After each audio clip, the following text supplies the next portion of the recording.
3 Feet from Gold by Napoleon Hill is one of my favorite stories that Dr. Hill tells.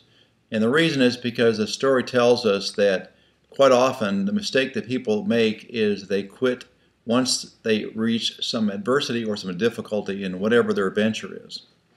So let me just briefly read this story. It'll take a couple minutes, but it's worth recounting. It's one of my favorite stories. And if you haven't heard it recently, then listen in.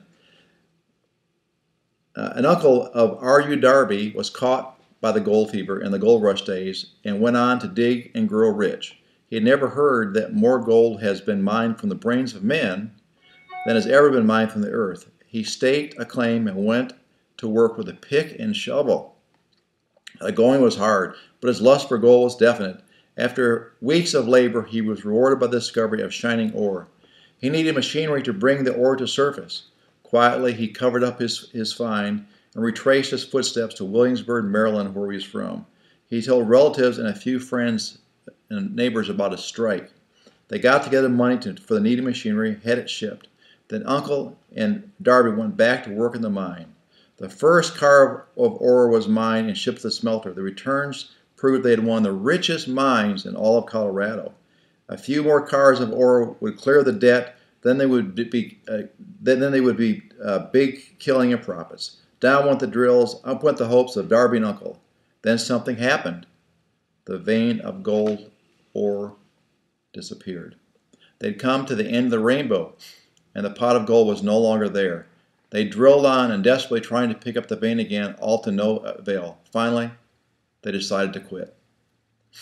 They sold the machinery to a junk man for a few $100s, took the train back home. Some junk men are dumb, but not this one. He called in a mining engineer to look at the mine and do a little calculating. The engineer advised that the project had failed because the owners were not familiar with these fault lines. His calculations showed that the vein would be found just 3 feet from where the Darbys had stopped drilling. Wow, imagine that. That was exactly where it was found. The junk man took millions of dollars in ore from the mine because he knew enough to seek expert counsel before giving up. Long afterward, Mr. Darby recouped his loss many times over when he made the discovery that desire can be transmuted into gold. Desire can be transmuted into gold. The discovery came after he went into the business of selling life insurance. Remember that he had lost huge fortune because he stopped just 3 feet from gold. Darby profited by the experience in his chosen work by the simple method of saying to himself, I stopped 3 feet from gold. I will never stop because a man says no when I ask him to buy insurance. Darby is one of a small group of fewer than 50 men who sell more than $1 million in life insurance annually. Obviously, that was many years ago. He owes his stickability to the reason he learned from his quitability in the gold mining business. Before success comes in a man's life, listen to this, before success comes in a man's life, he is sure to meet with much temporary defeat and perhaps some failure.